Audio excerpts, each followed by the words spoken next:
What's up, YouTube? This is Joshua Jones. I'm an agent with Keller Williams. We're going to be going over tax liens because there's recent tax lien sale.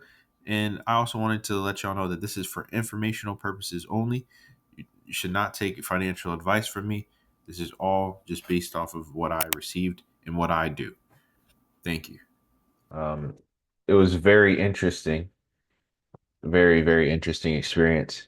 And I just want to go over just what it is. Is it a way to get rich quick, especially in Mount Vernon? We're also going to talk about how the process works here because it's different by state or area. Also, we're going to be going over how it was at the most recent tax lien sale, and also how the bidding process works. And well, we're going to be going over pretty much all that.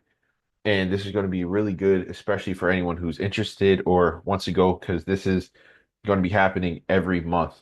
And it's a lot of opportunity, especially if you know what you're doing and exactly how to do it correctly. But first, let's just show you how to actually access in Mount Vernon the tax lien. So let's go here. We're going to go to Mount Vernon City Hall, right? Then from here, you're going to go straight to Mount Vernon official website. This is the website. The website. All right, now we're good. So you're going to go to comptroller's office. And I did speak with the comptroller. He's actually really good. This is like I said, this is the first time Mount Vernon has done a tax lien sale. There's some in other states and stuff, but this is the first time they've done it. It was fairly interesting. I'll say that for sure. Maybe next time, whatever you guys want, I could always maybe make a video or something like that just to show you kind of what it's like, you know. But like I said, you go there, you scroll all the way down to the bottom, and then you'll be here and you'll be able to, press this, press tax lien sale, and then the list will be updated and it will be shown to you. It also tells you when exactly the sale date is. So this was in the past, this was literally like 3 days ago. It was a um, really good experience in terms of learning how they're going to start doing it. Of course, it's their first time ever, so they have to make certain they have to get certain things done, of course. So, all right. So first I'm going to explain exactly what a tax lien is. So maybe there is some sort of thing here, but either way, we could always look it up online.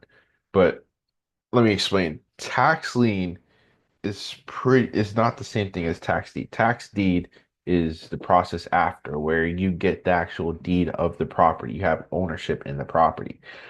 Now, a tax lien is something that the government, the local government imposes on the actual property, right? Because they haven't paid their taxes. And that incurs, maybe I could show you this, and it cures two types. So you have the action. So this is a bunch of properties. Some are not even going to be on the list anymore, but I'm just giving you an example. And you're going to have your updated taxes and then your updated interest and then your update total. So your taxes is the original amount that's owed, right? And then as it goes on, it incurs interest. And that's also owed to the city as well. Then after that, you add both of those and you get the total. So the tax lien is going to be the government. And if you were into real estate, I'm an agent, of course. So I know that you have first priority. As a government entity, you get first priority over everything. You get paid first and you have lay first claim to the property. So you're first in line. So it's the same thing as if you're going onto a food line and you're at a restaurant. Whoever's in the front of the line is going to get their food first, most likely, right? And you get to eat first. And that's what it is. You're going to get to eat first because you're pretty much going to, when you're buying a tax lien at the sale, this is when you are buying their right. You're buying the city's right to that property and to that tax lien. So then you get that payment. So then what you do in this situation, you're buying, let's say for this property right here, you would buy this total right here. And then you would so how they do it is you would pay 10% down on the day of, and then after that you have 15 days to actually pay off the rest of the amount, right? So that's pretty much how the tax liens work here. If you want me to, if you have any questions, I could go more in depth, but that's pretty much how it works. So I'm going to tell you how it works in Mount Vernon, of course. So in Mount Vernon, you can buy, like I said, you buy it, you get it for 10%. But let's start from they post this stuff, and if something's not taken on this list, it gets sent to the next list. So we're going to be talking about the next list, of course, the next time. But for now, we're just going with the old list. So you have this tax lien, and they post it on the website. You go here, you're on the website, and now you're looking at the list, and they'll also give you a lot of this information as well. But I just want to explain it. So now it's on the list. You have to do your own due diligence. Most likely, they're not going to tell you what's a lot. So as you can see, a lot of these, there's different ones. Some of these are actual properties. Some of these are land, and some of them are lots. Like you have to actually do your research because you just might buy like someone's front driveway. And it's not even a whole driveway. You just might buy a piece of their driveway. You never know, but you have to look it up. You have to do your research on it. Um, so how it works is you have the tax lien, and it's needs to be paid off. So the day of the tax sale, you come in and you pretty much sign, put in your name. There's no registration. So for the tax liens, how do you bid? You bid based on the actual, not the price. You don't bid down the price or bid up the price. You're doing things based on the interest rate. The interest rate is going to be paid off at the end. So if this is 3,276, you're going to get an interest rate. It starts at 10% and then you bid down. So at 10%, you're getting 326, $327, right? Rounded up to 328. So now at $328, that's going to be the total. So they're just going to pay that back they pay interest back every semi-annually, right? And that's going to be, well, I can't really do that math in my head, but you just divide that by pretty much, let's say you get 3 years to actually pay this back, right? And so this is a 3 year period. It's kind of like, let's say a 3 month, it's a 3 year loan, pretty much at that point. That's how it works. So it's going to be 3 years, two payments, that's six in total, and six into 327. You could do that math. And that's how much you'd be getting.